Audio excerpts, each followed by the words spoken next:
જોજો ચાપલુસી છે ને બહુ સુખી હશે.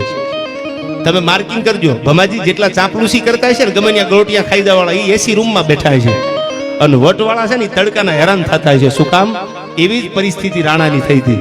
હારા હારા એ ઝૂકી ગયા ને હારા હારા એ સલામ અકબરને ભરી દીધી કે આપણા સીમાડા સલામત રહે, આપણું ઘર સલામત રહે. પણ આ બાજુ મારો મહારાણો પ્રતાપ એકલંગજી ભોળાનાથ સિવાય એવું કોઈને માથું ન નમાવું કે રાણા તો યુદ્ધ કરવું પડશે, કે અટાણે કરવું હોય તો પાણીનો કળશો ભરીને હલ્દી ઘાટીના મેદાનમાં હામાં ઉભો રહી જાવ.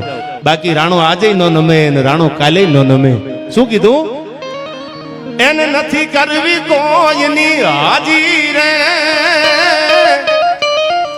એને કરવો એક નાગજી રાજી.